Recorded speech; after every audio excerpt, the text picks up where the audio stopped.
यार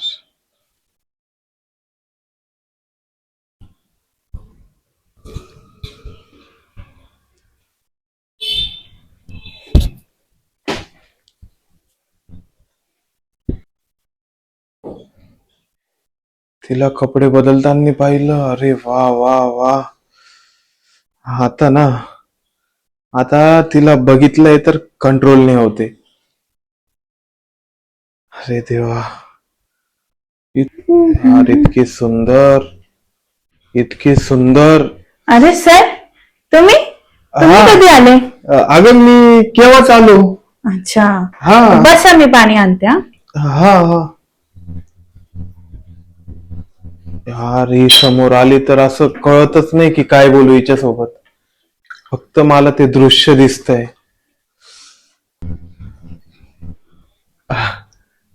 हा, बस ना. सर चहा घ्याल? नाही नाही, चहा मी घरून पिऊन आलोय. पिला असतं थोडासा. नको नको. मला एक नाश्ता वगैरे बनव. अगं नाही नाही, मला ते काही त्याची आवश्यकता नाहीये. मला एक गोष्ट सांग, आता टाइम किती झालाय? 11 वाजले, अजून तू रेडी नाहीये आणि कसा अभ्यास होणार आहे?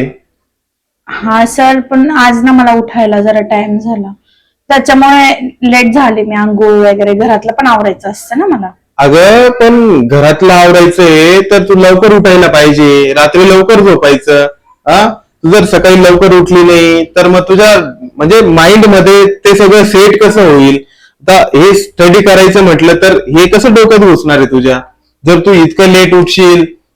त्याच्यानंतर मी येऊन बसलोय केव्हाच, तरी तू आतमध्ये होती, आलीच नाही बाहेर. तुम्ही कधी आले? अगं मी केव्हाच आलोय ना, मी येऊन बसलोय केव्हाच, तू आतमध्ये नंतर बाहेर आली ना. हो बरोबर आहे. सर जाऊ दे, आता झाला टाइम झाला, अजून टाइम वाया घालवायला काय फायदा नाहीये. सांग, शिकवा चला. अगं पण मला एक गोष्ट सांग, सकाळी जर लवकर उठली ना तू, तर माइंड फ्रेश असतो आणि जे पण तू वाचशील किंवा ज्याची पण सराव करशील ते सगळं तुझ्या डायरेक्ट डोक्यात फिट होईल. म्हणजे तू ते कधी आयुष्यभर विसरू शकत नाही. आणि मग तुला पेपर मध्ये रिव्हिजन करायची फक्त आणि जायचं पेपर. तू टॉप कशी करणार आहे मग? जर सकाळी लवकर नाही उठणार तर टॉप कसं होईल नाही तुझ्याकडनं? सर, उद्यापासून आता ना मी सकाळी 6 वाजता उठून आवरून घेत जाईल आणि लगेच अभ्यासाला बसत जाईल. अगं 7 वाजता तू अभ्यासाला बसली पाहिजे. माझं तर म्हणणं आहे 5 वाजताच बसली पाहिजे, तेव्हा सगळं माइंड फ्रेश असतो आणि कसं आहे डायरेक्ट जे पण आपण वाचतो ना ते सगळं डोक्यात फिट होईल, माहितीये का तुझ्या? हा सर, आता उद्यापासून मी लक्षात ठेवेल ते. बरं सांगा सर. आता इतक्या दिवसापासून मी तुला बरंच काही शिकवलं, त्याच्यापैकी तुला अजून काही म्हणजे झालंय का परफेक्ट तुझं, की नाही अजून काही? सर, सिलेबस मधलं मला फक्त जे फर्स्ट 3 सम्स आहे ना, म्हणजे जेवढे फर्स्ट 3 हे आहे ना सब्जेक्ट, तेवढं समजलंय मला. त्याच्या पुढचं काही समजलं नाहीये. अगं तोंडावर आली तोंडी परीक्षा आता. हा? अगं आता तोंडावर आली परीक्षा. हा, आणि जर तू अभ्यास नाही करणार तर कसं होईल? टॉप कशी करणार आहे तू? मला पण टेन्शन येतंय सर, पण मी आता काय करू? हे बघ, आता मला तरी तुझ्याकडे बघून असं वाटत नाही, आता एवढ्या दिवसाचा एक्सपिरियन्स घेतला तर तू टॉप करू शकते असं वाटत नाही मला. हो सर, असं नका बोलू. हो सर, यावेळेस जर मी टॉप नाही केला ना, मला डायरेक्ट माझं लग्न करून टाकतील आणि मला काढून टाकतील कॉलेजमध्ये. अगं पण मी तुला मागच्या 15 दिवसापासून 4 ते 5 सब्जेक्ट पूर्ण टोटली शिकवून झाले माझे. माझ्या घरच्यांनी ना एक रिक्षावाला पण बघून ठेवलाय, त्याच्यासोबत लावणार आहे माझं लग्न. मला सर टॉप करावंच लागेल. यावेळेस जर टॉप नाही केलं तर बाप रे बाप, मी त्या रिक्षावाल्याच्या घरी भांडी. नाही नाही नाही सर, काहीतरी करा ना हो सर. हे बघ, आता तुझ्याकडनं काही अभ्यास होणार नाही, कारण पुढच्या 5 ते 6 दिवसात पेपर आहे. बरोबर, 5 ते 6 दिवसात काहीच होत नाही, तू काहीच करू शकत नाही. तर एक दुसरा पर्याय आहे. सर सांगा ना, मग काय करायचं? ज्याच्याने ना तुला अभ्यास पण करावा लागणार नाही आणि तू टॉप येऊन जाशील. हा हा. सर, पैसे पाहिजे का तुम्हाला काही? हा, हे बघ, पैशांनी होऊ शकते ही गोष्ट सक्सेस, पण त्याच्यासाठी ना एक 2-3 लाख रुपये तुला जमवावे लागतील. सर मी 50-60 हजाराची गोष्ट करत होती, तुम्ही 2-3 लाख म्हणताय.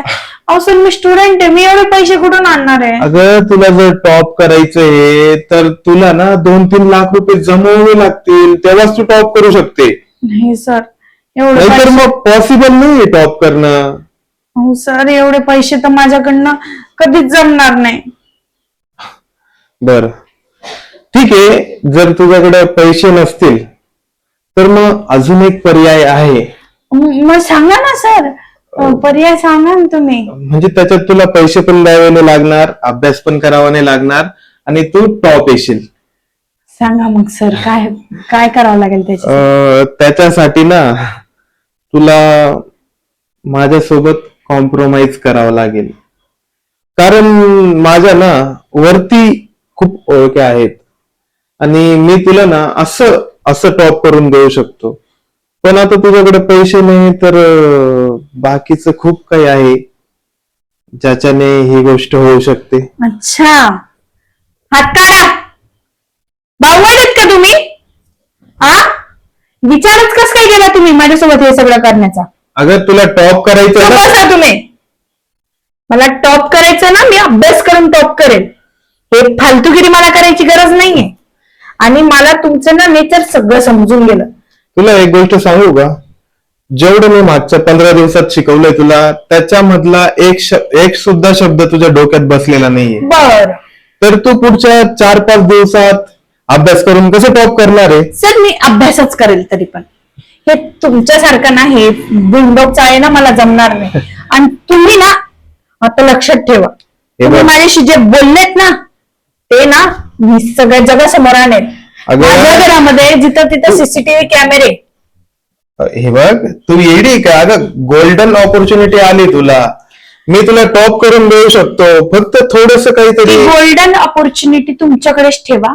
आता मी ना हा व्हिडिओ सगळीकडे नाही दाखवला, माझं नाव पण रुचा नाही. हे बघ, काही करू द्यायचं नाही ना तर ठीक आहे, पण हे व्हिडिओचं काही बोलू नको, समजलं का? तुम्ही ना तुमचे शब्द तुमच्याकडे घ्या वापस. कारण की मी ना आता हा व्हिडिओ दाखवल्याशिवाय राहणार नाही. अगं तू पागल आहे का? अगं जर मला हात लावू नका. मला जर हात लावायला हात तोडून हातात देईल मी. अगं पण व्हिडिओ दाखवला तर माझी नोकरी जाईल आणि मग तुला कोण शिकवणार आहे पुढे? तुमच्यासारख्या माणसाची ना नोकरी गेलीच पाहिजे.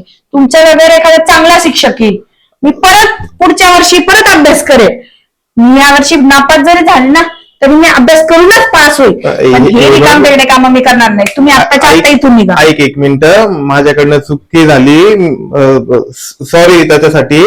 पण हा व्हिडिओ नको दाखवू, माझी नोकरी जाईल. तुम्ही आत्ताच्या आत्ता इथून निघा. अगं माझी नाही तर मी family- पोलीस कंप्लेंट करेल सगळ्यात पहिले. बर ठीक आहे, जातो. लगेच निघा.